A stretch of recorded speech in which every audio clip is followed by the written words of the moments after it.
దేవుని యొక్క వాక్యాన్ని మనము ధ్యానించుకుందాం. దేవుని యొక్క వాక్యంలో మనము గత కొన్ని వారాలుగా యూదులను పరిపాలించిన రాజుల యొక్క చరిత్రను మనము నేర్చుకుంటూ ఉన్నాం. 2 గోత్రాల ప్రజలైనటువంటి యోధా జనాంగాన్ని పరిపాలిస్తున్నటువంటి రాజులలో ఎంతమంది రాజుల గురించి మనం ఇప్పటి వరకు నేర్చుకున్నాం? 9 మంది రాజుల గురించి మనం ఇప్పటి వరకు నేర్చుకున్నాం. 10వ మహారాజు పేరు ఉజ్జియా. 10వ మహారాజు, యూదులను పరిపాలించిన మహారాజుల్లో 10వ మహారాజు ఎవరంటే ఉజ్జియా. ఉజ్జియా చరిత్ర మనము నేర్చుకుందాము. ఉజ్జియా గురించి మనము నేర్చుకోవాలనుకుంటే మనము దేవుని యొక్క వాక్యంలో 2వ రాజుల గ్రంథములో నుండి 14వ అధ్యాయం 21-22 వచనాల్లో, 15వ అధ్యాయం 1-7 వచనాల్లో మనము చూడవచ్చు. అలాగే 2వ దినవృత్తాంతాల్లో 26వ అధ్యాయంలో మనము ఉజ్జియా యొక్క చరిత్రను నేర్చుకోవడం అనేది జరుగుతుంది. ఉజ్జియా 10వ మహారాజు. అతడు పరిపాలన చేసిన కాలం 52 సంవత్సరాలు. ఉజ్జియా మహారాజుగా పరిపాలన చేసిన కాలం ఎంత? 52 సంవత్సరాలని బైబిల్లో ఉంది. ఉజ్జియా అనే పేరుకు అర్థము యెహోవాయే నా బలము. ఉజ్జియా అనే పేరుకు అర్థం ఏంటంటే యెహోవాయే నా బలము అని అర్థమిచ్చే పేరు కలిగిన వాడు ఎవరు? ఉజ్జియా. మనం ఒకసారి చూద్దాము. 2వ రాజుల గ్రంథం 14వ అధ్యాయం 21-22 వచనాలు చదవండి. 2వ రాజుల గ్రంథం 14వ అధ్యాయం 21-22.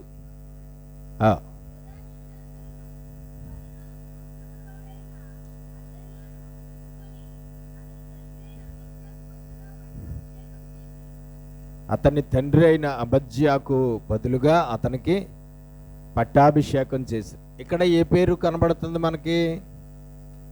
చదివితే ఏ పేరు కనబడింది? అజర్యా. అజర్యా అనగా ఉజ్జియా ఇద్దరు కూడా ఒకరే. రాజుల గ్రంథంలో అజర్యా అని ఉంటుంది, దినవృత్తాంతాల్లో ఉజ్జియా అని ఉంటుంది. 2 వేరు పేర్లుగా కనబడుతున్నప్పుడు వాళ్ళిద్దరూ వేరు అని అనుకోవడం చాలా పొరపాటు. ఏమనిందండి ఇక్కడ? చదవండి మళ్ళీ ఒకసారి.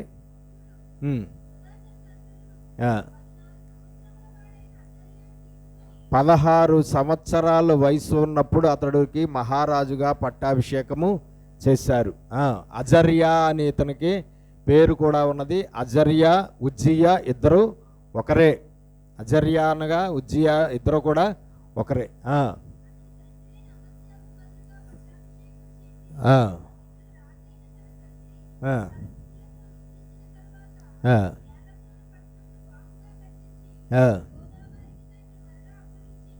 ఇతడు ఏలతు అనే ఒక పట్టణాన్ని యోధా దేశంలో కట్టించి దాన్ని ఏం చేసేటట్టండి? యోధా ప్రజలకు అప్పగించాడు అని కూడా రాయబడింది. 15వ అధ్యాయం 2వ రాజుల గ్రంథం 15వ అధ్యాయం 1-7 వచనాలు చదువుదాం.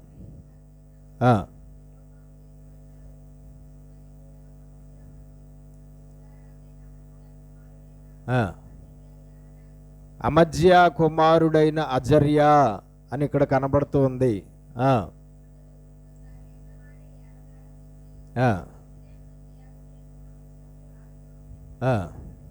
52 సంవత్సరాలు అతడు రాజుగా పరిపాలన చేశాడు. 16 సంవత్సరాల వయసప్పుడు అతడు మహారాజుగా పట్టాభిషేకం జరిగింది. తర్వాత 52 సంవత్సరాల పాటు అతడు పరిపాలన చేశాడు. ఇప్పటి వరకు పరిపాలించిన మహారాజుల్లో ఎక్కువ కాలం పరిపాలించిన మహారాజు ఎవరంటే ఇతనే అని చెప్పుకోవచ్చు ఇప్పటి వరకు. ఆ తర్వాత ఇతనికన్నా ఎక్కువ పరిపాలన చేసిన మహారాజు ఒకరు ఉన్నారు. ఇప్పటి వరకు చూసిన రాజుల్లో అయితే ఇతనే ఎక్కువ కాలం పరిపాలన చేసిన మహారాజు. ఎన్ని సంవత్సరాలను ఉందండి? 52 సంవత్సరాలు.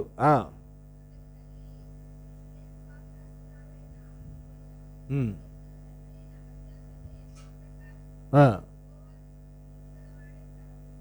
ఇక్కడ మనం చూస్తూ ఉంటే యెహోవా దృష్టికి నీతి గలవాడుగా ప్రవర్తించాడు అని ఇక్కడ మనకి కనబడుతూ ఉన్నది. ఎవరు అజర్యా లేక ఉజ్జియా అనబడినటువంటి ఇతను యెహోవా దృష్టికి బాగానే నీతిగా ప్రవర్తించాడు మొదట్లో.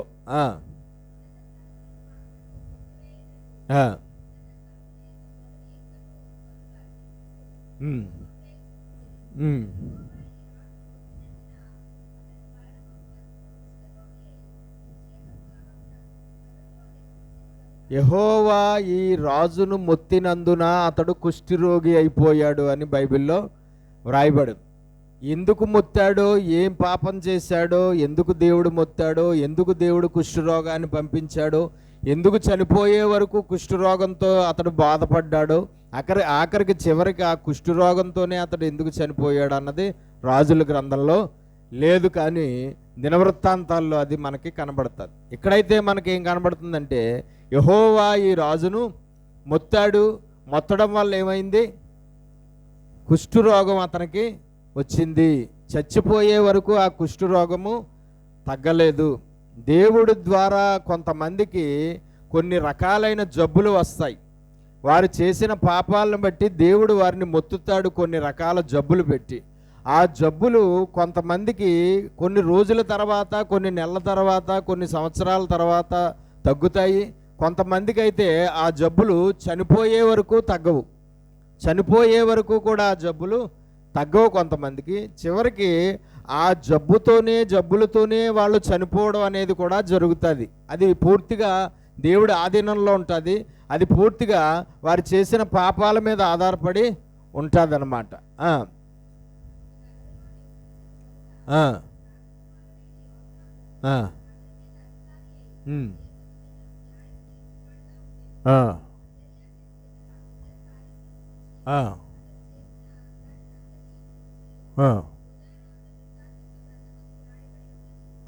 కాబట్టి ఇప్పుడు మనము 2వ దినవృత్తాంతముల్లో 26వ అధ్యాయంలో ఈ యొక్క రాజుగారి యొక్క చరిత్ర, లేకపోతే ఈ రాజుగారి యొక్క జీవితంలో జరిగిన విషయాలు కొన్ని మనం అక్కడ కొంచెం స్పష్టంగా ఉంటాయి, చూడొద్దాం.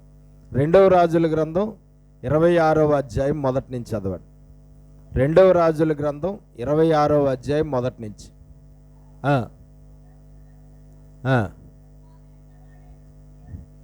ఉజ్జియా, ఇక్కడ ఏమనుంది పేరు?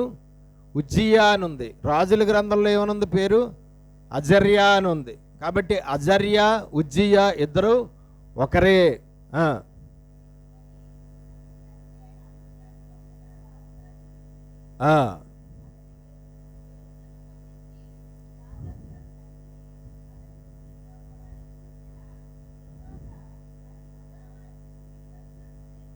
అతడు రాజు అయిన తర్వాత ఏలతు అనే ఒక పట్టణాన్ని యూదా దేశంలో కట్టించాడు. ఆ పట్టణాన్ని ఇతడు కట్టించి ఆ తర్వాత ఆ పట్టణాన్ని ఎవరికి అప్పగించాడు? యూదా జనులకు అప్పగించాడు.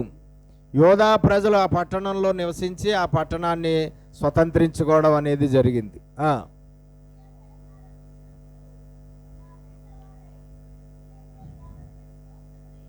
52 సంవత్సరాలు ఇతడు పరిపాలన చేశాడు మహారాజుగా.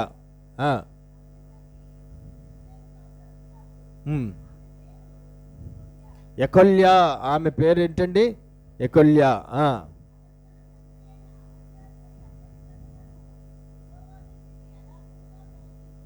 అతని తండ్రిలాగానే యథార్థంగా ప్రవర్తించాడు. కానీ అతని తండ్రి గురించి రాయబడిన సాక్ష్యం ఏంటంటే పూర్ణ హృదయంతో యెహోవాను అనుసరించలేదు అని రాయబడింది.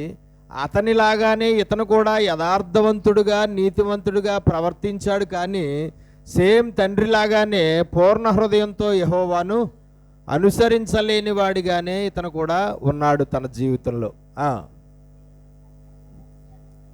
దేవుని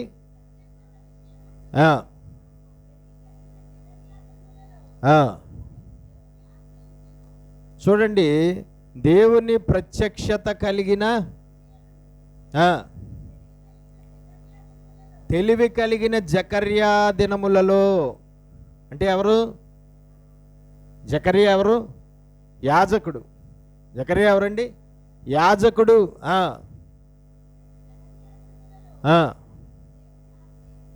ఈ జకర్యా అనబడినటువంటి యాజకుడు దేవునికి యాజకుడిగా ఉన్న కాలంలో అతడు దేవుణ్ణి ఏం చేశాడట? ఆశ్రయించాడు. ఎవరు? ఎవరు? ఉజ్జియా లేదంటే అజర్యా. ఉజ్జియా దేవుణ్ణి ఏం చేశాడట? ఆశ్రయించాడు. అంటే ఇతడు దేవుని యందు భయభక్తులు కలిగి ఉండడానికి, ఇతడు దేవుణ్ణి ఆశ్రయించడానికి, ఇతడు దేవుణ్ణి వెంబడించడానికి కారకుడు ఎవరంట? జకర్యా. ఎవరు? జకర్యా. అతను ఎవరు? యాజకుడు.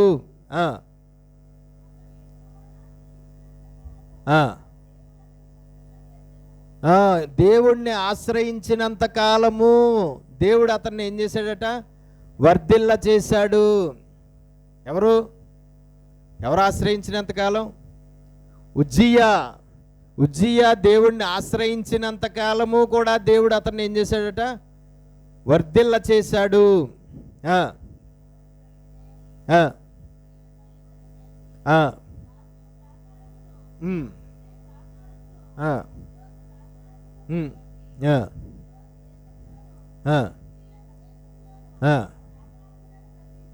రెండు చేతులు పైకెత్తి ఒకసారి స్తోత్రాలు చెల్లి. హల్లెలూయా. ఇక్కడ మనము అజర్యా లేదంటే ఉజ్జియా అనబడిన మహారాజు కోసం చూసినప్పుడు అతడు యెహోవాను ఆశ్రయించినంత కాలము యెహోవా అతనిని ఏం చేశాడట? వర్ధిల్ల చేశాడు.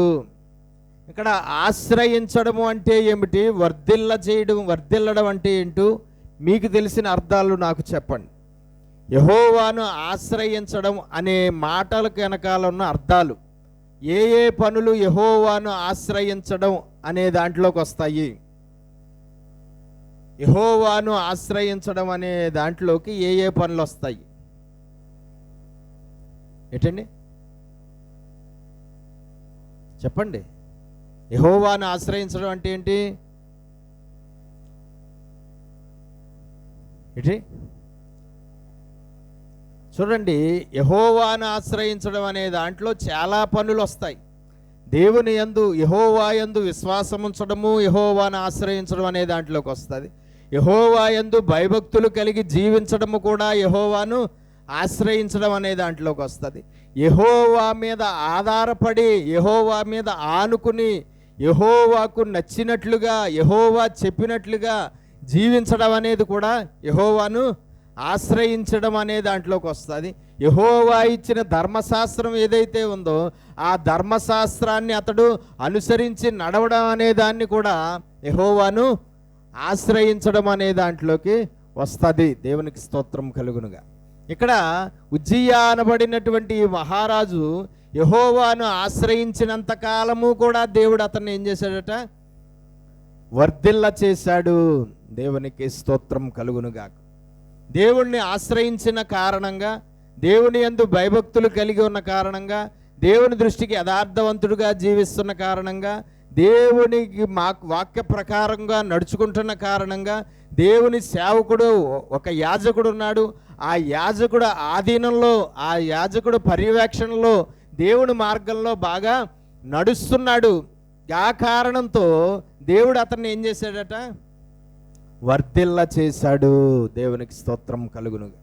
చూడండి, భూమి మీద దేవుని పిల్లలుగా ఉన్నవారు వర్ధిల్లాలి అంటే, భూమి మీద దేవుని భక్తులుగా ఉన్నవారు వర్ధిల్లాలంటే, అంటే వారు ఆశీర్వదించబడాలంటే, వారు దీవించబడాలంటే, వారు హెచ్చించబడాలంటే, వారి జీవితాల్లో ఎన్నో దేవుని కార్యాలు నిత్యము జరుగుతూ ఉండాలంటే ఖచ్చితంగా దేవుని పిల్లలు అనబడిన వారు దేవునిని ఆశ్రయించడం అనేది మాత్రం బాగా జరగాలి. దేవునిని నమ్మడం, దేవునిని వెంబడించడం, దేవుని యందు భయభక్తులు కలిగి ఉండడం, దేవుని వాక్య ప్రకారంగా బ్రతకడం, దేవుని యాజకుల యొక్క నడిపింపులో ఏ మాత్రం కుడికి ఎడమకి తొలగిపోకుండా ప్రయాణం చేయడం, ఇలాంటి పనులు ఏ దేవుని బిడ్డలైతే బాగా చేయగలుగుతారో, ఎవరైతే ఈ పనుల ద్వారా దేవునికి సంతోషాన్ని ఆనందాన్ని కలగజేస్తారో వారు దేవుని వలన వర్ధిల్లతారు. వారు దేవుని వలన దీవించబడతారు, వారు దేవుని వలన ఆశీర్వదించబడతారు, వారు దేవుని వలన హెచ్చించబడతారు, వారు దేవుని వలన గొప్ప అధికారాన్ని, శక్తిని, బలాన్ని అన్నిటినీ కూడా వారు పొందుకుంటారు. వారు దేవుని వలన చాలా ఉన్నతమైనటువంటి స్థానములో జీవించడం అనేది జరుగుతుంది. ఒకవేళ దేవుని విషయంలో, దేవుడిని ఆశ్రయించే విషయంలో, దేవుడిని వెంబడించే విషయంలో, దేవుడి మార్గంలో నడిచే విషయంలో దేవుడికి మనము సంతృప్తికరంగా లేని ఎడల దేవుడి ద్వారా మనం వర్ధిల్లడం అనేది జరగదు.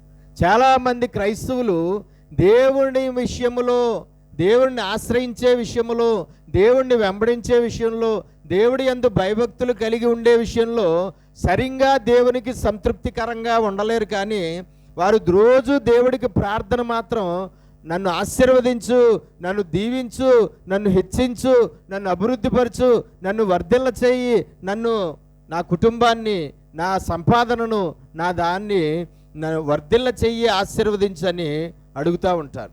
కానీ ఎప్పుడైతే వారు సరిగ్గా దేవుడిని ఆశ్రయించిన వారుగా ఉండరో దేవుడి ద్వారా వర్ధిల్లడం అనేది జరగదు. ఎంత ప్రార్థన చేసినా వర్ధిల్ల చేయమని, ఆశీర్వదించమని, ఆ ప్రార్థనకు జవాబు దేవుడి దగ్గర నుంచి దొరకదు వారికి. కాబట్టి మనం తెలుసుకోవాల్సింది ఏంటంటే, మనము వర్ధిల్లాలంటే ప్రార్థనలో రోజు దేవుడిని అడగవలసిన అవసరము లేదు. నన్ను వర్ధిల్ల చెయ్యి, నా కుటుంబాన్ని వర్ధిల్ల చెయ్యి, నా సంపాదనను వర్ధిల్ల చెయ్యి, నా భవిష్యత్తును వర్ధిల్ల చెయ్యి, నా పిల్లల భవిష్యత్తులను వర్ధిల్ల చెయ్యి అని ప్రతిరోజు ప్రార్థనలో మనం ఏమీ అడగవలసిన అవసరం లేదండి. మనము దేవుడిని ఆశ్రయించడం అనే దాంట్లో దేవుడి దగ్గర మంచి మార్కులు సంపాదించుకోగలిగితే, దేవుడిని ఆశ్రయించడం అనే పనిలో దేవుడికి సంతృప్తికరంగా ఉండగలిగితే ఆటోమేటిక్గా దేవుడు మనల్ని, మన కుటుంబాలను, మన ఆదాయాలను, మన ఆరోగ్యాలను అన్నిటినీ కూడా ఏం చేస్తాడు? వర్ధిల్ల చేస్తాడు, ఆశీర్వదిస్తాడు, దీవిస్తాడు. ఖచ్చితంగా ఇక్కడ కూడా ఇతడు దేవుడిని ఆశ్రయించినంత కాలము కూడా ఏం చేశాడట? దేవుడు అతన్ని వర్ధిల్ల చేశాడు. దేవునికి స్తోత్రం కలుగునుగా. దేవుడిని ఆశ్రయించినంత కాలము దేవుడు వర్ధిల్ల చేశాడు. కీర్తనల గ్రంథంలో మనం చూస్తే 34వ అధ్యాయంలో 10వ వచనం చదవండి ఒకసారి. కీర్తనల గ్రంథం 34వ అధ్యాయం 10వ వచనం. సింహపు పిల్లలు లేమి గలవై ఆకలిగొనును, యెహోవాను ఆశ్రయించు వారికి ఏ మేలు కొదువై ఉండదు. ఎవరైతే మనం ఇప్పుడు చెప్పుకున్నామో యెహోవాను ఆశ్రయించడం అనే పనిలో ఎన్ని రకాల పనులు ఉన్నాయో, ఆ విధంగా యెహోవాను ఆశ్రయించిన వారికి ఏ మేలు కొదువై ఉండదు. ఈనాడు ఎంతోమంది క్రైస్తవుల కుటుంబాల్లో ఎన్నో మేలులు కొదువుగా ఉండడానికి కారణం, ఎన్నో మేలులు వాళ్ళు పొందుకోకపోవడానికి కారణం, ఎన్నో మేలులతో వారి హృదయాలు తృప్తిపరచబడకపోవడానికి కారణం ఏంటంటే, వారు యెహోవాను ఆశ్రయించడం అనే పనిలో దేవుడికి సంతోషకరంగా ఒకవేళ లేకపోవడం అనేదే కారణంగా ఖచ్చితంగా చెప్పుకోవచ్చు. కాబట్టి మనం తెలుసుకోవాల్సింది ఏంటంటే, సింహపు పిల్లలైనా లేమిగలవై ఆకలిగొనును, కానీ యెహోవాను ఆశ్రయించిన వారికి ఏ మేలు కొదువై ఉండదు అంటున్నాడు. కాబట్టి అలాగ యెహోవాను ఆశ్రయించి వర్ధిల్లాడు. 118వ కీర్తన భాగం 9వ వచనంలో 118:9 కీర్తనల గ్రంథం 118:9 రాజులను నమ్ముకొనుట కంటే యెహోవాను ఆశ్రయించుట మేలు, మనుష్యులను నమ్ముకొనుట కంటే యెహోవాను ఆశ్రయించుట మేలు. దేవునికి స్తోత్రం కలుగునుగాక. కాబట్టి మనుషులను ఆశ్రయించడము, మనుషులను నమ్ముకోవడం, రాజులను ఆశ్రయించడం, రాజులను నమ్ముకోవడం, దీనివల్ల ప్రయోజనం ఏమీ లేదంట. యెహోవాను ఆశ్రయించడం మేలు అంటున్నాడు. ఏమంటున్నాడండి? యెహోవాను ఆశ్రయించడము మేలు. కాబట్టి మన జీవితాల్లో అనేక మేలులు, అనేక ఆశీర్వాదాలు, అనేక దీవెనలు మనము చూడాలంటే మనము వర్ధిల్లాలంటే ఖచ్చితంగా మనము దేవుణ్ణి ఆశ్రయించడం అనే దాంట్లో మనము ఎట్టి పరిస్థితుల్లోనూ ఫెయిల్ అవడానికి వీల్లేదు. ఈనాడు క్రైస్తవుల్లో ఎంతోమంది దేవుణ్ణి ఆశ్రయించడం అనే దాంట్లో, దేవుణ్ణి వెంబడించడం అనే దాంట్లో, దేవుని యందు భయభక్తులు కలిగి ఉండడం అనే దాంట్లో, దేవుని మార్గంలో నడవడం అనే దాంట్లో, దేవుని యందు శ్రద్ధాశక్తులు కలిగి ఉండడం అనే దాంట్లో ఫెయిల్ అవుతూ అనేక మంది ఉంటున్నారు. వారు వర్ధిల్లాలని కోరుకుంటున్నారు కానీ, వారు హెచ్చించబడాలని కోరుకుంటున్నారు కానీ, వాళ్ళు ఎదగాలని, వాళ్ళు అభివృద్ధి చెందాలని, వాళ్ళు చాలా గొప్పవారు అవ్వాలని, వాళ్ళు ఆశీర్వదించబడాలని, వాళ్ళు దీవించబడాలని వారు కోరుకుంటున్నారు. దేవుణ్ణి కూడా అడుగుతున్నారు కానీ ఏ మాత్రము ఆ ఆశీర్వాదము ఎంతోమంది జీవితాల్లో వాళ్ళకి దొరకటం లేదు ఈనాడు. కాబట్టి మనం తెలుసుకోవాల్సింది ఏంటంటే, ఎట్టి పరిస్థితుల్లోనూ అలాగా ఉండడం కరెక్ట్ కాదు. కాబట్టి దేవుణ్ణి ఆశ్రయించిన వారికి ఏ మేలు కొదువుగా ఉండదు. ఇక్కడ ఉజ్జియా కూడా యెహోవాను ఆశ్రయించినంతకాలం ఏ మేలు అతనికి కొదువుగా లేదు. యెహోవాను ఆశ్రయించినంతకాలం అతడు దేవుని వలన ఏమయ్యాడు? వర్ధిల్లాడు. అన్ని విషయాల్లోనూ కూడా అతడు ఏమయ్యాడండి? వర్ధిల్లాడు.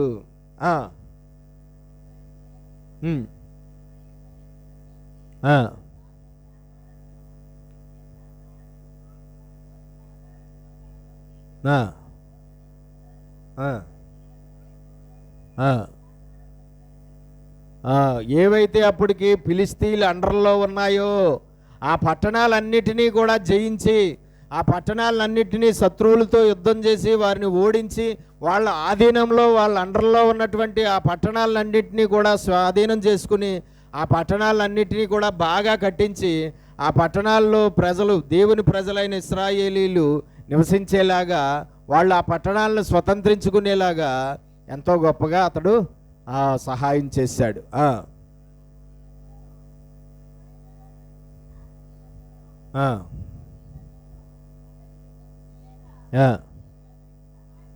చూడండి, అతని కాలంలో చాలా యుద్ధాలే జరిగాయి. ఆ యుద్ధాలలో దేవుడు అతనికి సహాయము చేశాడు. ఎందుకంటే అతడు యెహోవాను ఆశ్రయించిన వాడుగా ఉన్నాడు కాబట్టి అతడికి దేవుడు ఏం చేశాడండి? సహాయము చేశాడు. ఎంతమంది శత్రువులతో యుద్ధం చేసినా అద్భుతంగా శత్రువుల మీద విజయాలు సాధించాడు.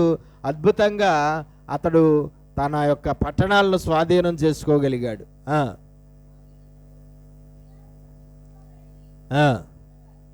అమ్మోనీయుల్ని కూడా జయించాడు. అప్పటి నుంచి అమ్మోనీయులు ఉజ్జియాకి ఏం చేస్తున్నారు? పన్ను కడుతున్నారు.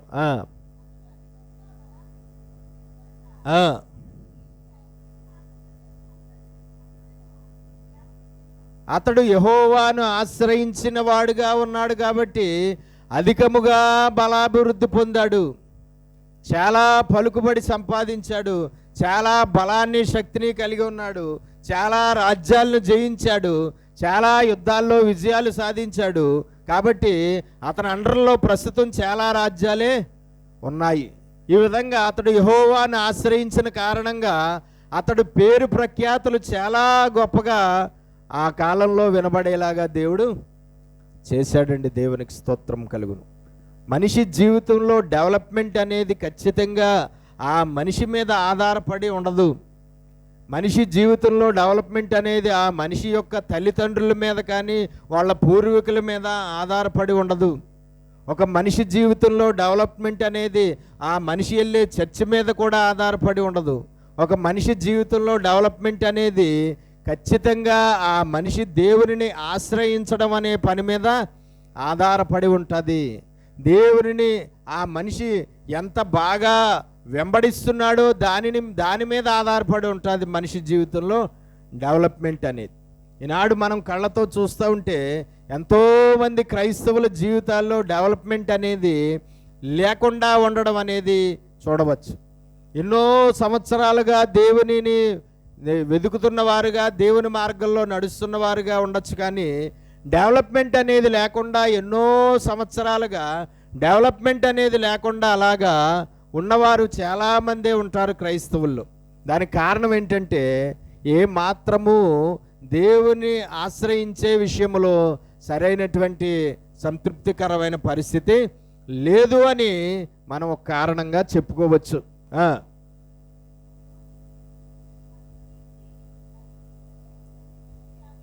వ్యాపించను. ఐగుప్తు దేశంలో కూడా అతని కీర్తి వినిపించింది. ఐగుప్తు దేశంలో కూడా ఉజ్జియా అంటే భయం అనేది ఏర్పడింది.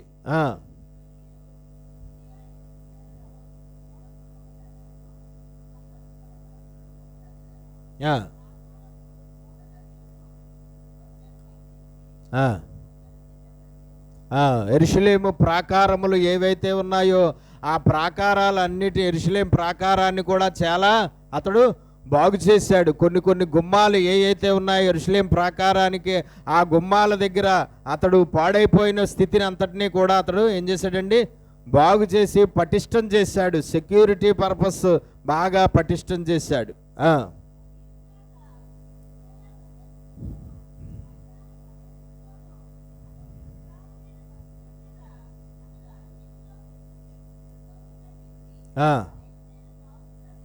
చాలా బావులు తవ్వించాడు. దానివల్ల ప్రజలందరికీ కూడా ఎంతో చక్కగా నీరు అనేది దొరికింది. అరణ్యాలను బాగు చేశాడు. అరణ్యాల్లో కూడా పెద్ద పెద్ద గోడలు, దుర్గాలు సెక్యూరిటీ పర్పస్ కట్టించాడు. ఇలాగా చెప్పుకుంటూ పోతే యోధా దేశాన్ని బాగా బాగు చేశాడు అతను. ప్రజలకు చాలా మంచి చేశాడు. ప్రజలకు కావలసిన అవసరతలన్నీ కూడా తీర్చడం అనేది జరిగింది. యోధా దేశాన్ని బాగా డెవలప్మెంట్ చేయడం అనేది జరిగింది.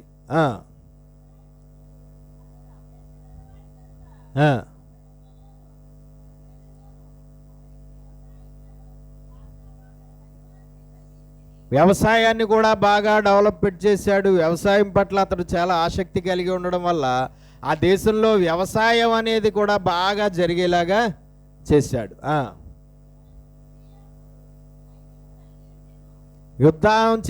యుద్ధం చేసే సమయంలో ఉజ్జియా రాజ్యంలో సైనికులుగా ఉండేవారు చాలా ఎక్కువ మంది ఉన్నారు.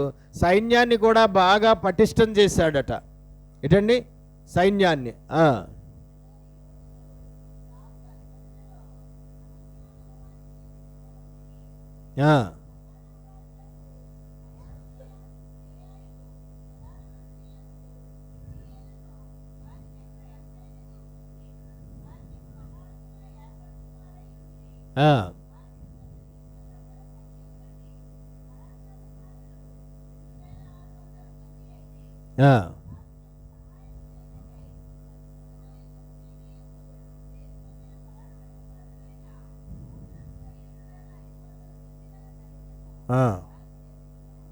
ఈ విధంగా లక్షల మందిని పరాక్రమశాలులుగా తయారు చేసి యుద్ధాలు చేసే సమయంలో వీళ్ళ తరపున, యోధా దేశం తరపున యుద్ధము పరాక్రమము కలిగిన వారిని తయారు చేశాడు. వాళ్ళు చాలా బాగా యుద్ధం చేసి దేశాన్ని కాపాడేలాగా సైన్యాన్ని ఏం చేశాడండి, చాలా బాగా పటిష్టము చేశాడు అతడు.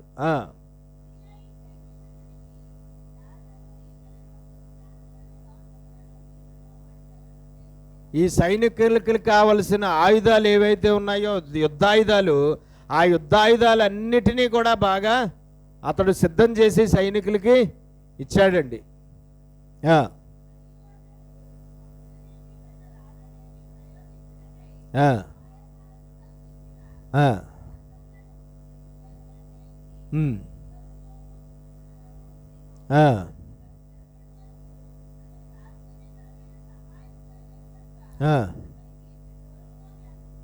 కాబట్టి ఆశ్చర్యకరమైన సహాయము ఎక్కడి నుంచి లభిస్తుంది?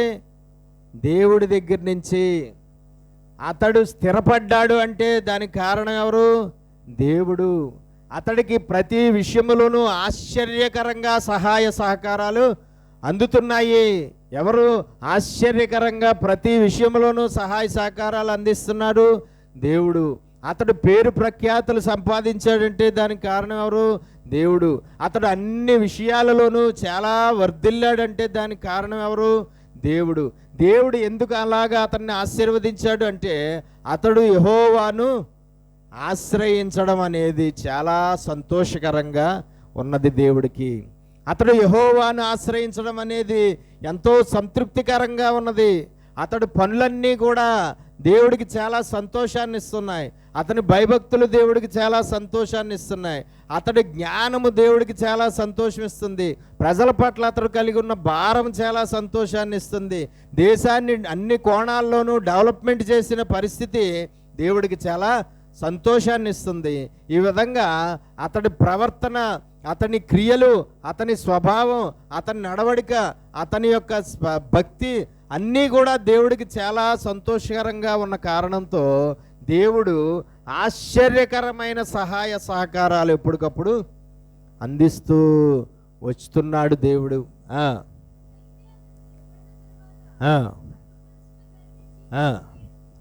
అయితే ఇప్పటివరకు అతని చరిత్ర చాలా బాగుంది, కానీ ఇక్కడ తేడా వచ్చింది. అయితే అతడు స్థిరపడిన తర్వాత అతడు మనస్సున గర్వించి చెడిపోయెను.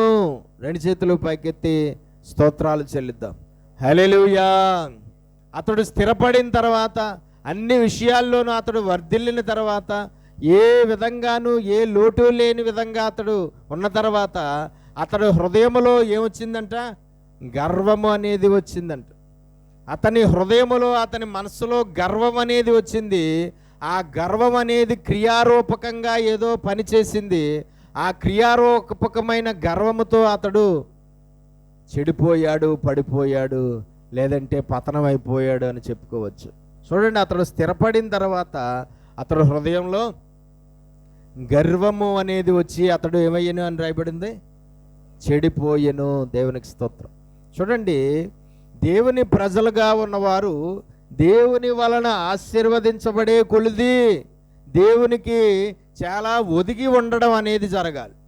దేవుని వలన దీవించబడే కొలిది దేవుడి దగ్గర చాలా దీన మనస్సు ధరించుకుని తగ్గింపు జీవితం కలిగి ప్రవర్తించాలి.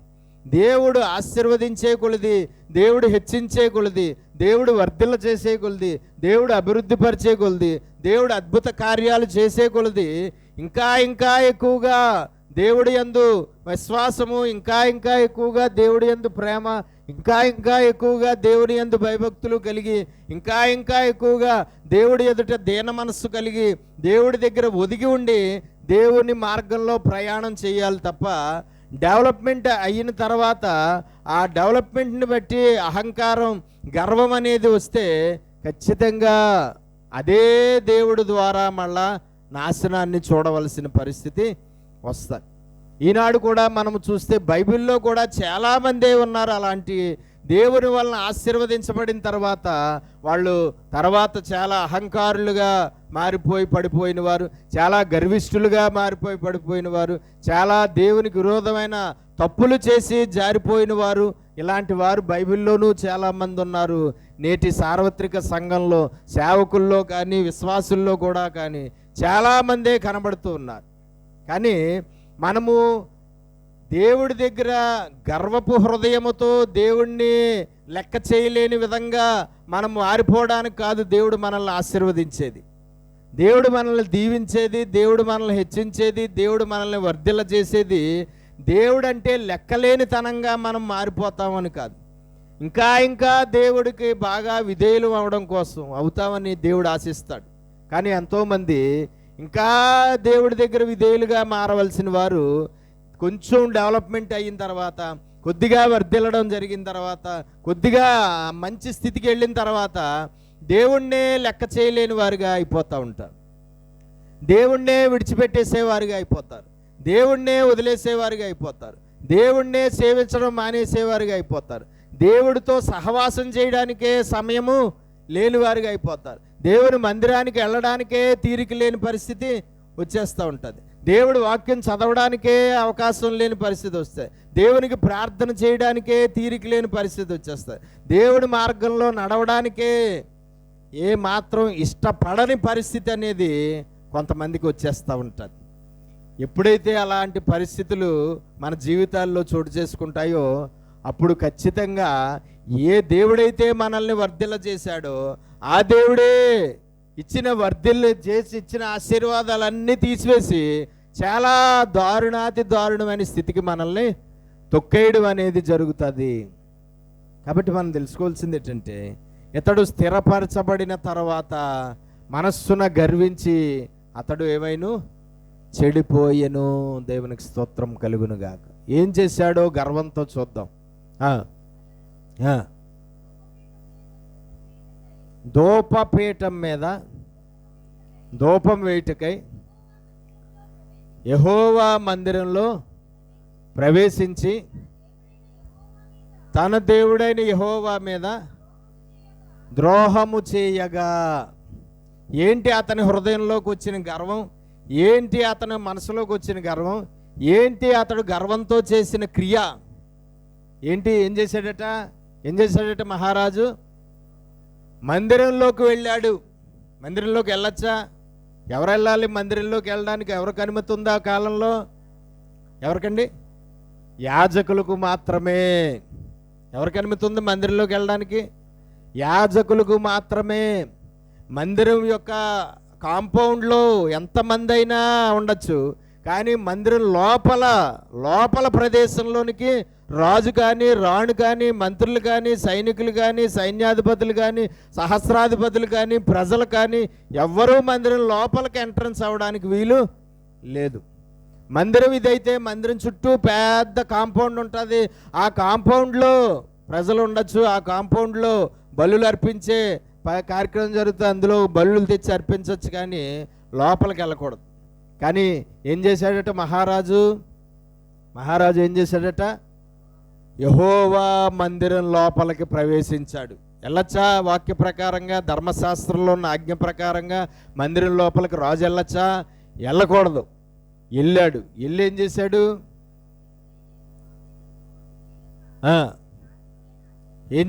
ముందు చదివితే ఏముందండి? ధూపవేదిక మీద ధూపం వేయడానికి సిద్ధపడ్డాడు. ధూపవేదిక మీద ధూపం వేసే పని ఎవరిది? యాజకులది. ఎవరిదండి?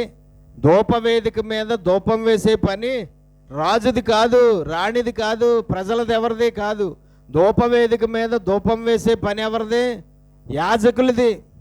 యాజకులే ధూపవేదిక మీద ధూపం వేయాలి. యాజకులు తప్ప వేరేకరు ఎవరు కూడా ఆ ధూపవేదిక మీద ధూపం వేయకూడదు. యాజకులు కూడా ఆ ధూపవేదిక మీద ఏ నిప్పులైతే, ఏ అగ్ని అయితే దేవుడు ఆజ్ఞాపించాడో ఆ అగ్ని తీసుకొచ్చి అందు మీద ధూపం వేయాలి. ఒకానొక సమయంలో అహరోను కొడుకులు ఇద్దరు ఆ దేవుడు చెప్పిన అగ్ని కాకుండా వేరే అగ్నిని తీసుకొచ్చి ధూపం వేయడానికి ప్రయత్నం చేస్తే అక్కడికక్కడే చచ్చిపోయారు. యాజకులకే ఆ ధూపం విషయంలో తేడా వస్తే మరణశిక్ష దేవుడు విధించేశాడు. అలాంటిది నువ్వు యాజకుడువు కాదు, నువ్వు ధూపం వేయడానికి నీకు అధికారం లేదు, మందిరం లోపలికి వెళ్ళడానికి అధికారం లేదు, కానీ మందిరం లోపలికి వెళ్ళిపోయాడు. ధూపవేదిక మీద ధూపం వేయడానికి సిద్ధపడ్డాడు. అతడు హృదయంలో గర్వం వచ్చేసింది. అతడు హృదయంలో అహంకారం వచ్చేసింది. ఎప్పుడైతే చాలా రాజ్యాలను జయించాడో, ఎప్పుడైతే ఇవ్వనేనా అన్న బలమైన రాజ్యాలు ఇతని అండర్లోకి వచ్చేసాయో చాలా గర్వం వచ్చేసింది. ఎప్పుడైతే పేరు ప్రఖ్యాతులు చాలా ఎక్కువగా ప్రపంచ దేశాలన్నింటిలోని ఇతని పేరు మారిపోకపోతుందో చాలా గర్వం వచ్చేసింది. డబ్బు ఐశ్వర్యం లోటు లేకుండా దేవుడు ఎప్పుడైతే ఇచ్చాడో చాలా గర్వం అహంకారం వచ్చేసింది. అతడు ఏ పని చెయ్యాలనుకున్నాడు? యాజకులు చేసే పని చెయ్యాలని అనుకున్నాడు. మందిరం లోపలికి వెళ్ళి ధూపవేదిక మీద ధూపం వేయడానికి సిద్ధపడిపోయాడు దేవుడికి.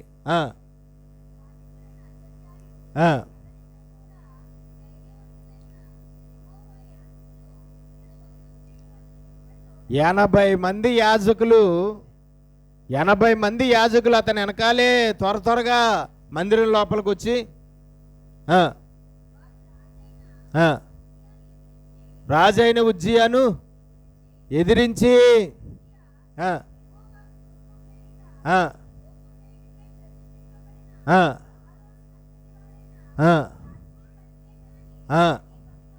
అహరోను సంతతి వారైన యాజకుల పనే కానీ అది నీ పని కాదు. నువ్వు ధూపవేదిక మీద ధూపం వేయడానికి కుదరదు, నీకు అధికారం లేదు, నువ్వు రాజువే కానీ నువ్వు యాజకుడివి కాదు అని అతడు ధూపం వేయడానికి సిద్ధపడినప్పుడు 80 మంది యాజకులు పరిగెత్తుకుని వెళ్ళి అతన్ని ఆపడానికి ప్రయత్నం చేశారు. 80 మంది యాజకులు వెళ్ళి ధూపం వేసావా ఎగిరిపోతావు, ధూపంలో కలిసిపోతావు నువ్వు, కాబట్టి నువ్వు ఏ మాత్రము కూడా నీకు అప్పగించలేని పని నువ్వు చేయడానికి వీల్లేదు అని చెప్పి అతన్ని ఎదిరించారు ధైర్యంగా. మహారాజుని ఎదిరించాలంటే కొంచెం ధైర్యం ఉండాలి, ఎందుకంటే అతడు అధికారం కలిగిన వాడు. కాబట్టి 80 మంది చాలా ధైర్యంగా వెళ్ళి ధూపం వేయడానికి సిద్ధపడుతున్నటువంటి ఆ మహారాజుని ఏం చేశారండి, నీ పని కాదది, నువ్వు వేయడానికి వీల్లేదు అని చాలా గట్టిగా చెప్పారు యాజకులు. పరిశుద్ధ స్థలములో నుండి మొదట నువ్వు బయటికి వెళ్ళిపో, ఈ పరిశుద్ధ స్థలంలోకి నువ్వు రావడానికి వీల్లేదు, ఈ పరిశుద్ధ స్థలంలో నువ్వు అడుగు పెట్టడానికి వీల్లేదు, ఈ పరిశుద్ధ స్థలంలో నువ్వు ఉండడానికి వీల్లేదు, మొదట నువ్వు పరిశుద్ధ స్థలంలో నుండి బయటికి వెళ్ళిపో అని చాలా ధైర్యంగా చెప్పారు. ఎవరు? యాజకులు. నువ్వు చాలా పెద్ద పాపం చేస్తున్నావు, నువ్వు దేవుని వాక్యానికి విరుద్ధంగా ప్రవర్తించి చాలా పెద్ద పాపము చేస్తున్నావు. మందిరంలోనికి రావడమే పెద్ద పాపం అంటే ధూపవేదిక మీద ధూపము వేయడానికి సిద్ధపడుతున్నావు, చాలా పెద్ద పాపం చేస్తున్నావు నువ్వు.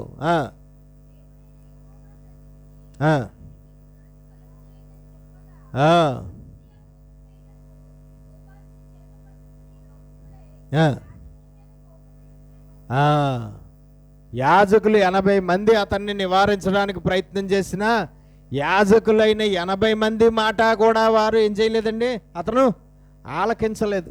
వాళ్ళు వద్దు అని చెప్పినా ధూపద్రవ్యాన్ని తీసుకుని ధూపవేదిక దగ్గరికి ధూపం వేయడానికి వెళ్ళిపోతున్నాడు. నువ్వు బయటికి వెళ్ళిపో అంటే బయటికి వెళ్ళలేదు. ధూపం వేయడం నీ పని కాదు, యాజకుల పని, నువ్వు వేయడానికి వీల్లేదు అని చెప్పినా సరే అతడు ఆ ధూపద్రవ్యాన్ని తీసుకుని వెళ్ళిపోతున్నాడు. యాజకులు ఆపేటప్పటికి యాజకుల మీదకి చాలా కోపం వచ్చేసిందంట. రౌద్రుడై అని రాయబడింది అక్కడ. ఏంటి? చాలా రౌద్రుడైపోయాడు యాజకులు ఆపేటప్పుడు. మహారాజుని నన్నే ఆపుతారా మీరు? ఏంటండి, మహారాజుని కదా, నన్నే ఆపుతారా? మహారాజునైన నేను ఏ పనైనా చేయొచ్చు, మహారాజునైన నేను చాలా మంచి భక్తుడిగా ఉన్నాను కాబట్టి నేను ఈ యాజకుడు చేసే పనిని చెయ్యొచ్చు అని అనుకున్నాడు. చాలా కోపం వచ్చేసింది ఆ 80 మంది యాజకుల మీద. వాళ్ళ మాట లెక్క చేయకుండా ధూపద్రవ్యాన్ని అట్టుకుని వెళ్ళిపోయాడు ధూపవేదిక దగ్గరికి ధూపం వేయడానికి.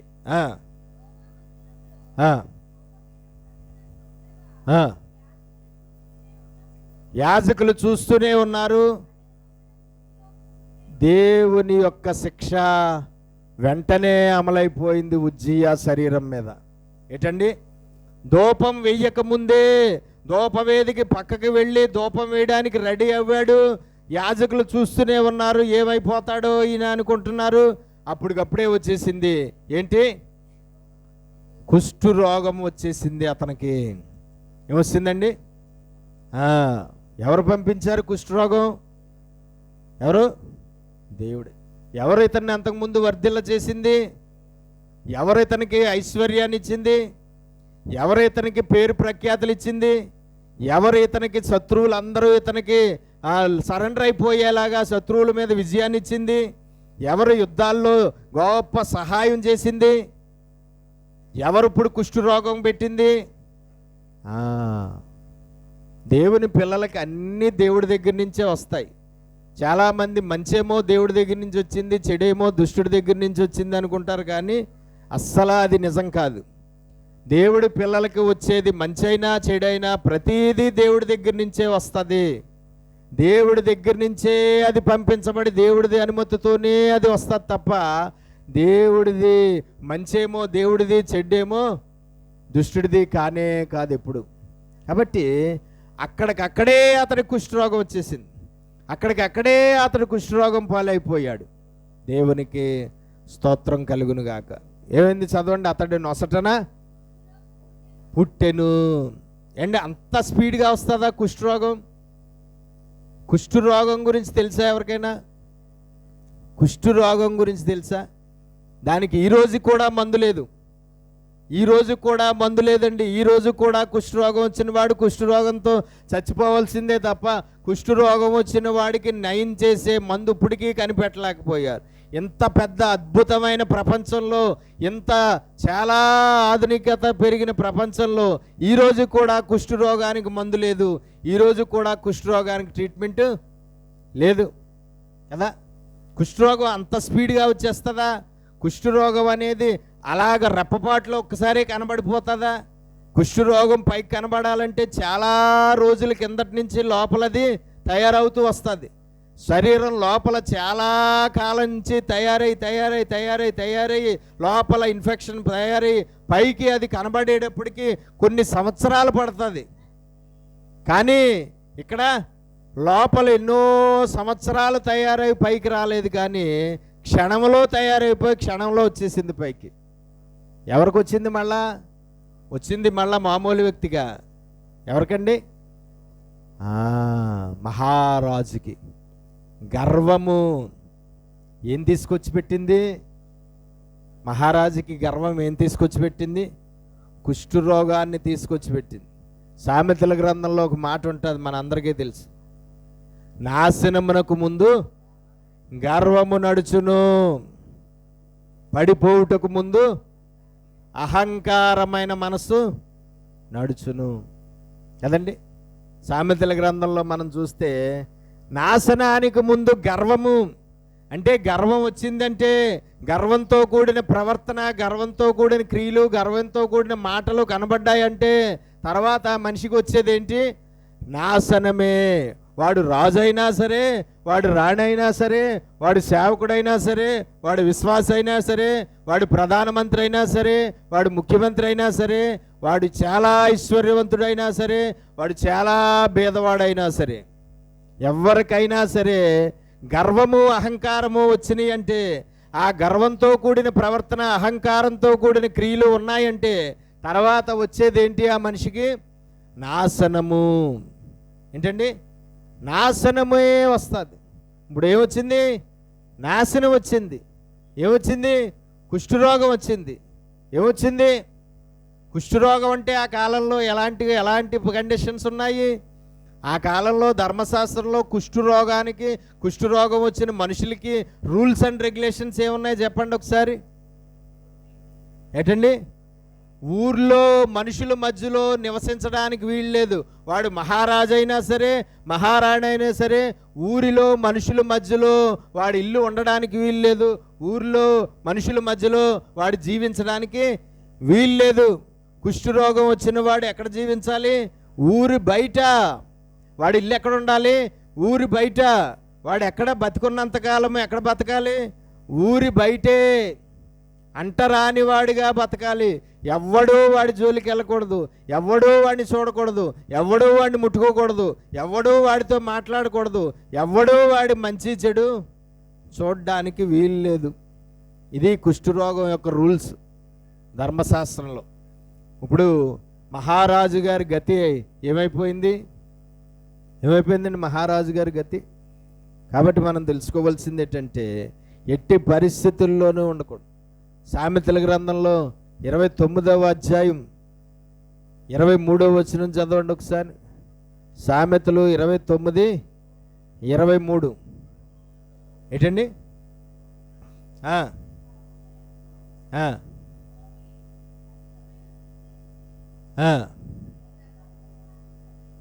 ఎవని గర్వము వానిని తగ్గించును. ఎవని గర్వము వాడిని తగ్గిస్తుంది, ఎవడి కోపం వాడిని నాశనం చేస్తుంది. అయ్యో, ఎవడి అహంకారం వాడిని నాశనం చేస్తుంది. నాలో గర్వం వచ్చిందంటే నేనే నాశనం అయిపోతాను, నాలో అహంకారం వచ్చిందంటే నేనే నాశనం అయిపోతాను. మీలో ఎవరికైనా గర్వం వచ్చిందంటే మీరు నాశనం అయిపోవలసిందే. ఎవరైనా సరే గర్వము అహంకారం అనేది పూర్తిగా దేవుడికి విరోధమైనటువంటి స్వభావము. కోపం, ఆవేశం, ఆగ్రహం, రౌద్రం ఇలాంటివి ఏవి కూడా దేవునికి ఇష్టము లేని స్వభావాలు. ఏంటండి ఇవి? పొగరు పట్టిన మాట్లాడద్దు అంటాడు ఒక చోట. ఏమంటాడు? పొగరుబోతులుగా ఉండడం కానీ, పొగరబోతు మాటలు మాట్లాడడం కానీ ఉండడానికి వీల్లేదు. కొమ్ము ఎత్తకుడే, కొమ్ము ఎత్తడానికి వీల్లేదు. దేవుని పిల్లల్లో ఏముండకూడదు? పొగరు కానీ, అహంకారం కానీ, గర్వం కానీ, కోపం కానీ, ఉక్రోషం కానీ, రౌద్రం కానీ, ఆవేశం కానీ, ఇలాంటివన్నీ మనం లిస్టులో ఎందులో కనబడతాయి? ఆత్మ ఫలాల్లో కనబడవు, శరీర కార్యాలలోనే కనబడతాయి. ఎందులో కనబడతాయి? ఏముంది? శరీర కార్యాలు లిస్టు చెప్పి లాస్ట్లో ఏముంది కొటేషను? బైబిల్ చూడకుండా చెప్పగలరా ఎవరైనా? శరీర కార్యాల గురించి లిస్టు రాసాడు కదా, ఆ లిస్ట్ అయిపోయిన తర్వాత ఓ మాట ఉంటుంది అక్కడ. ఏంటండి, వీడికి ఆవేశం ఎక్కువ, అన్నీ చెప్పేద్దాం అనుకుంటుంది కానీ అన్నీ తప్పులే చెప్తుంది. ఏంటండి, చదవండి పోనీ ఒకసారి. శరీర కార్యాలు లిస్ట్ అయిపోయాక ఒకటి చదువు, ఒకటి రాయబడి ఉంటుంది అక్కడ. చదవండి, తీయండి, బైబిల్ తీయండి. గలతీలకు రాసిన పత్రిక,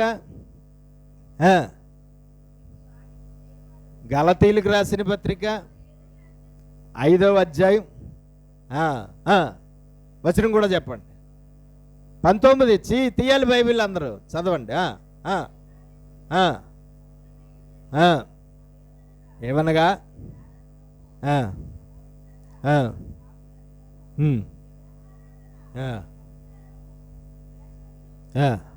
ద్వేషము, కలహము, మత్సరము, క్రోధము, కక్ష, భేదము, విమతములు, అసూయ,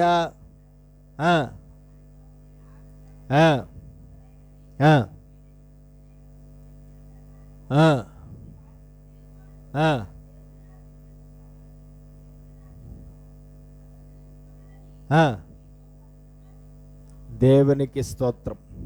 ఏంటి ఈ లిస్ట్ ఇచ్చిన తర్వాత లాస్ట్లో కొటేషన్ ఏంటి? ఇవి ఏ క్రైస్తవులలో ఉంటాయో వారు పరలోకంలో అడుగు పెట్టలేరు. ఏంటండి, మనం క్రైస్తవ్యం 50 ఏళ్ళు చేసాము, లేదంటే పుట్టినప్పటి నుంచి క్రైస్తవులుగా ఉండి చచ్చే వరకు క్రైస్తవులుగానే కొనసాగేమో కాదు. కానీ ఈ శరీర కార్యాలు ఒకవేళ ఎవరి జీవితాల్లో ఉంటే వారు పరలోకంలో అడుగు పెట్టలేరు అని దేవుడు తేల్చి చెప్పేశాడు. కాబట్టి మనం తెలుసుకోవాల్సింది ఏంటంటే, కోపాలు, అహంకారాలు, గర్వాలు, క్రోధాలు, కక్షలు, ఆవేశాలు, రౌద్రాలు ఇవన్నీ మనల్ని పరలోక రాజ్యానికి తీసుకువెళ్ళవు. మనం ఎంత గొప్ప భక్తి చేసినా ఒకవేళ వీటిలో ఒక్కటున్నా సరే దేవుడి రాజ్యానికి దూరం అయిపోవలసిందే. అంతేకాదు, వీటి వల్ల భూమి మీద నాశనాన్ని తెచ్చుకుంటాము, వీటి వల్ల భూమి మీద ఆశీర్వాదాలు కోల్పోతాం, వీటి వల్ల భూమి మీద దేవుని ఉగ్రత పాలవుతాం, వీటి వల్ల భూమి మీద దేవుని శిక్షలు అనుభవించవలసి వస్తుంది, వీటి వల్ల భూమి మీద అధిక గొప్ప స్థితిలో ఉన్నవారు చాలా లీస్ట్ స్థితికి వెళ్ళిపోవలసి వస్తుంది. ఇప్పుడు ఈ మహారాజు గారు ఇప్పుడు వరకు ఎక్కడున్నాడు? అంతఃపురంలో ఉన్నాడు. తర్వాత కుష్ఠరోగం వచ్చిన తర్వాత చదవండి, ఉంటుంది అక్కడ, కంటిన్యూ చేయండి. మహారాజు కదా అని కుష్ఠరోగం వచ్చినా సరే ఊళ్ళో ఉంచారా? అంతఃపురంలో ఉంచారా?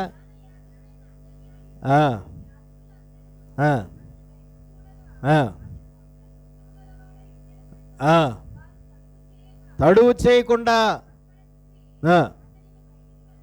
వెళ్ళగొట్టిరి. మొత్తెను, ఇందాక అక్కడ మొత్తెను అనే ఉంది. ఎందుకు మొత్తాడో ఇక్కడ ఉంది. ఎందుకు మొత్తాడు? ఉత్తినే మొత్తడు దేవుని పిల్లల్ని. దేవుడు పిల్లలని కూడా దేవుడు మొత్తుతాడు, కానీ ఉత్తినే మొత్తడు. ఏదో ఒకటి దేవునికి విరోధమైన విధానం మనలో కనబడినప్పుడు నువ్వు ఎంత గొప్ప భక్తుడు అయినా, ఎంత పెద్ద సేవకుడు అయినా సరే ఖచ్చితంగా దేవుడు ఏం చేస్తాడు? మొత్తుతాడు. మొత్తినందున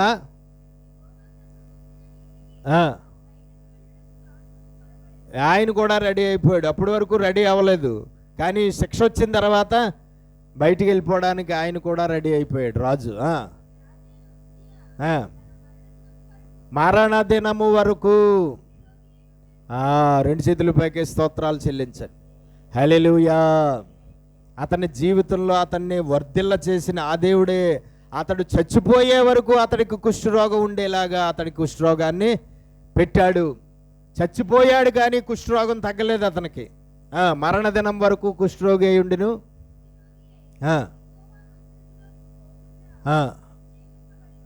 ప్రత్యేకించబడ్డాడు.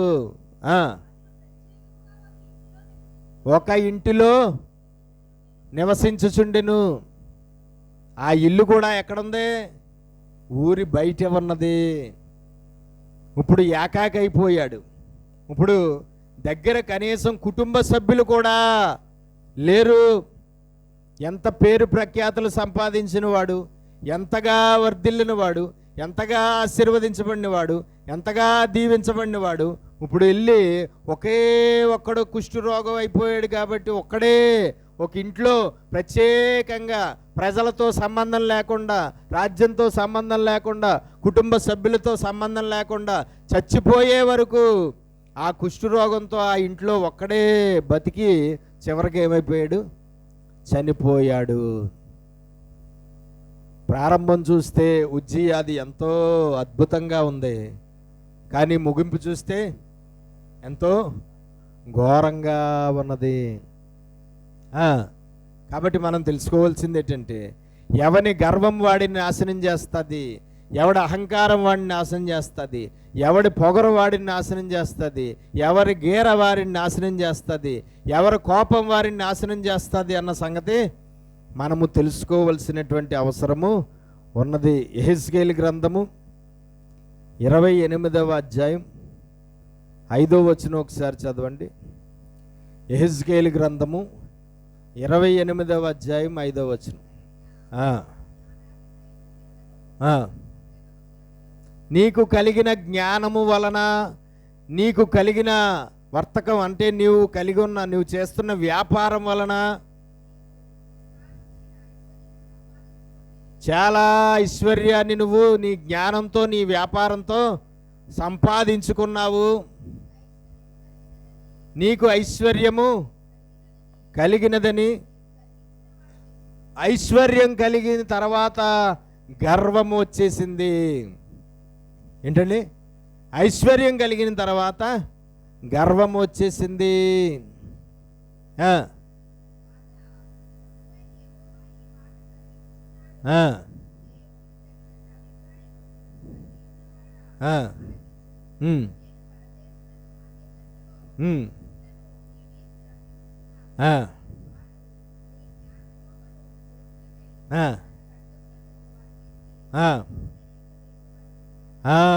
ఎప్పుడైతే గర్వం వచ్చేసిందో దేవుడు శత్రువుల చేతికి అప్పగించేశాడు. ఎప్పుడైతే గర్వం వచ్చేసిందో దేవుడు శత్రువుల చేతికి అప్పగించేస్తే శత్రువులు శుభ్రంగా దోచేసుకోవడం మొదలు పెట్టారు.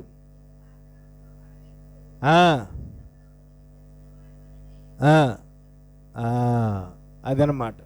గర్వం, అహంకారం, పొగరు, గీర ఇలాంటివి మన జీవితాల్లో, మన అంతరంగాల్లో పెరిగిపోయి మన స్వభావంలో, మన ప్రవర్తనలో అవి క్రియారూపకంగా కనబడితే మనం ఎవరైనా సరే నాశనం అయిపోక తప్పదు. మనం ఎవరైనా సరే మనకున్నవన్నీ పోగొట్టుకోక తప్పదు. ఇక్కడ 17వ వచనం కూడా చదవండి. అందులోనే 28:17.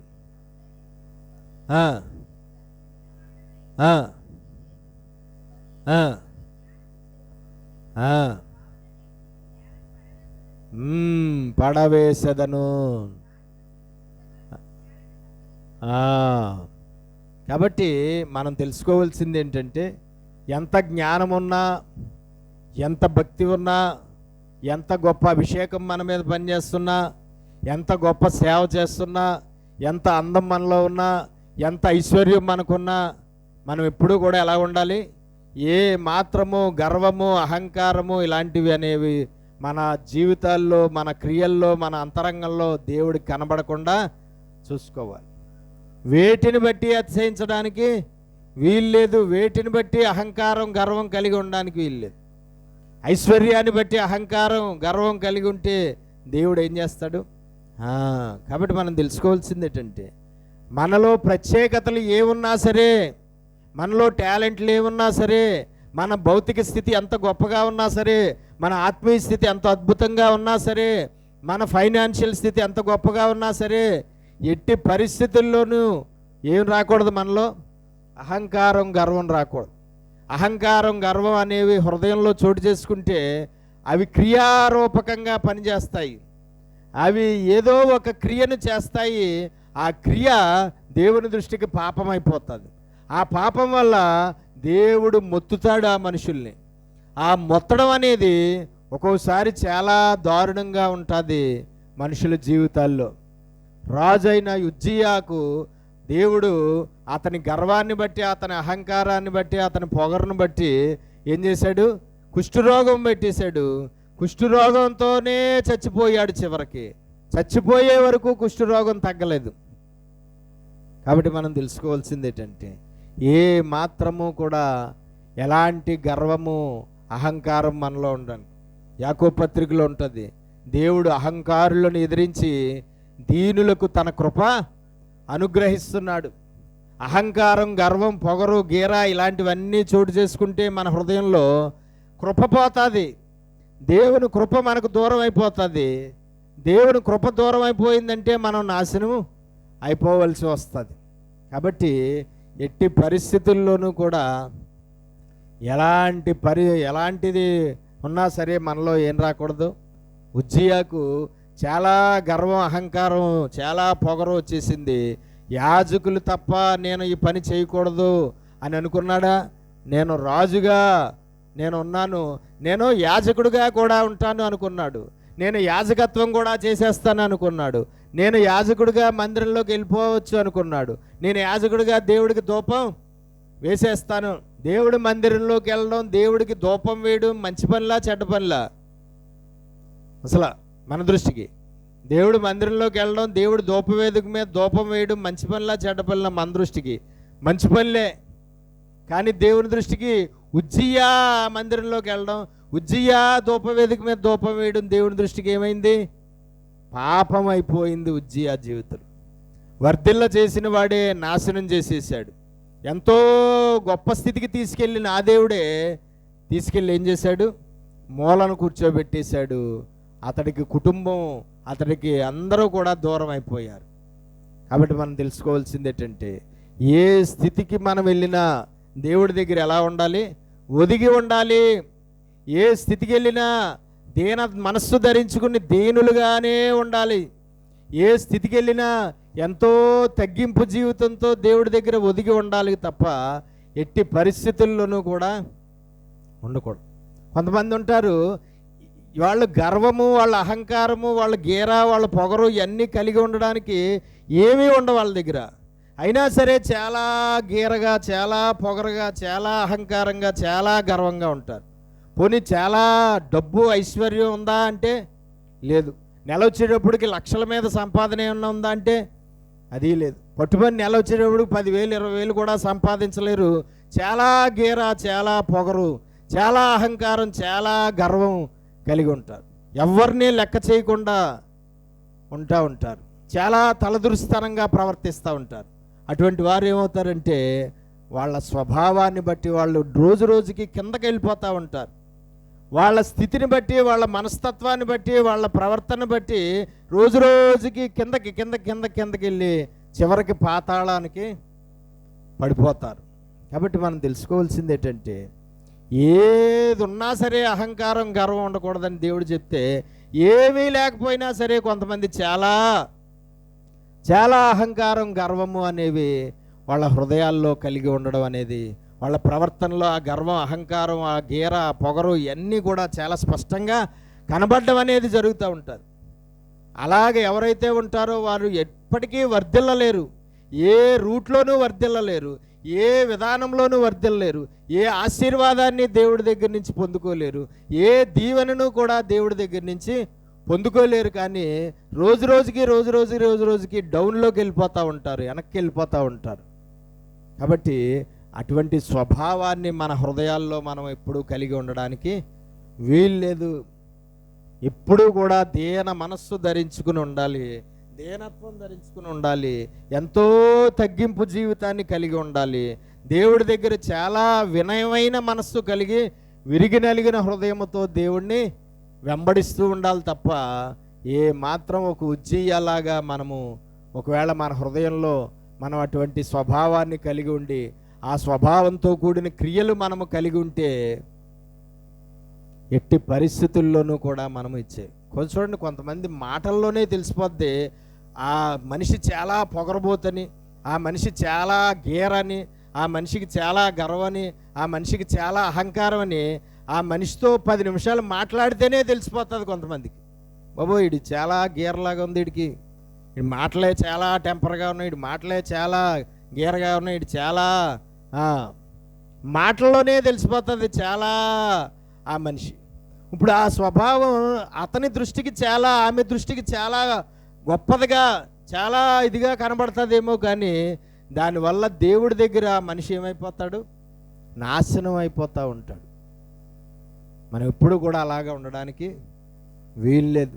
ఎప్పుడు కూడా అలాగా అహంకారం, గర్వం, గేర, పొగరు ఏ మాత్రము ఏమీ కూడా మనలో ఉండడానికి ఎప్పుడు తగ్గింపు జీవితంతో వర్ధిల్లదాం. ఎప్పుడు దీన మనస్సు ధరించుకుని దేవుడికి ఇష్టలుగా మారి దేవుని కృపలో వర్ధిల్లదాం. అట్టి దేవుని ఆశీర్వాదం దేవుడు మనందరికీ దయచేయునుగాక. ఉజ్జియా చరిత్ర అయింది. తర్వాత మహారాజు గారు ఎవరో వచ్చే వారం చూద్దాం. ప్రార్థన చేసుకో. పరిశుద్ధుడా నీకు స్తోత్రాలు. ఈ సమయంలో తండ్రి ఇదిగో మాకు నువ్వు బోధించిన నీ వాక్యాన్ని బట్టి స్తోత్రాలు. ఇదిగో మహారాజుల్లో 10వ మహారాజు ఉజ్జియా లేక అజర్యా, అతని జీవిత చరిత్రను మాకు నేర్పించావు. అతని జీవిత చరిత్ర ద్వారా మేము నేర్చుకోవాల్సిన పాఠాలు మేము నేర్చుకుని మేము నీ దృష్టికి ఇష్టలుగా మారడానికి సహాయం చేయి. అజర్యా, ఉజ్జియా ప్రారంభం చాలా అద్భుతంగా ఉంది. నీ వలన చాలా అద్భుతంగా వర్ధిల్లాడు. నీ ద్వారా ఎంతో ఆశీర్వదించబడ్డాడు. నీ ద్వారా ఎంతో హెచ్చించబడ్డాడు. నీ ద్వారా ఎంతో ఘనతను పొందుకున్నాడు. కానీ అతని గర్వము వల్ల, అతని యొక్క అహంకారం వల్ల, అతని యొక్క దేవా తండ్రి ప్రవర్తన వల్ల నీ వలనే అతడు దేవా తండ్రి భయంకరమైన కుష్ఠరోగానికి గురయ్యి మరణం వరకు ఆ కుష్ఠరోగంతో బాధపడి చివరికి చనిపోయాడు. అతన్ని రాజుల సమాధుల దగ్గర కూడా పాతి పెట్టలేదు నాయన. కాబట్టి ప్రభువా నాయన, మా జీవితాల్లో మేము ఏ స్థితికి వెళ్ళినా, ఎంత గొప్ప దేవా తండ్రి ఆశీర్వాదాలను పొందుకున్నా, ఎంత గొప్పగా ఉన్నతమైన స్థితిలో మేము దేవా జీవిస్తున్నా, ఎప్పుడూ నీ ఎదుట దీన మనస్సు ధరించుకుని ఉండడానికి సహాయం. ఎప్పుడూ నీ దగ్గర విరిగి నలిగిన హృదయం ధరించుకుని ఉండడానికి సహాయం. ఎప్పుడూ నీ దగ్గర ఎంతో తగ్గింపు జీవితం కలిగి ఉండడానికి సహాయం చేయి. ఎప్పుడూ నీ ఎదుట ఎప్పుడూ ఎంతో ఎక్కువగా ఒదిగి ఉండడానికి సహాయం చేయండి. అహంకారం, గర్వం, గీర, పొగరు, కోపం, ఆవేశం ఇలాంటివన్నీ కూడా మా నాశనానికే మా హృదయాల్లో బయలుదేరతాయి. అవి మా జీవితాలు నాశనం చేస్తాయి, మా ఆత్మీయ జీవితాలు నాశనం చేస్తాయి, మా ఆర్థిక పరిస్థితిని నాశనం చేస్తాయి, మా ఆరోగ్యాన్ని నాశనం చేస్తాయి, మా యొక్క సమాధానాన్ని, సంతోషాన్ని నాశనం చేస్తాయి. చివరికి మాకు పరలోకం దొరకకుండా, నిత్యజీవం దొరకకుండా కూడా మమ్మల్ని పాతాళానికి తీసుకుని వెళ్ళిపోతాయి. కాబట్టి ప్రభువా, ఏ స్థితికి మేము వెళ్ళినా మేము ఎప్పుడూ కూడా అహంకారులంగా ఉండకుండా సహాయం చేయి. గర్వపు మనస్సులు మాలో పనిచేయకుండా సహాయం చేయి తండ్రి. మా ప్రవర్తన ద్వారా మేము ఫలించుటకు సహాయం చేయమని యేసు పరిశుద్ధ నామమున ప్రార్థన అడిగి వేడుకొంచున్నాం పరమ తండ్రి. ఆమేన్.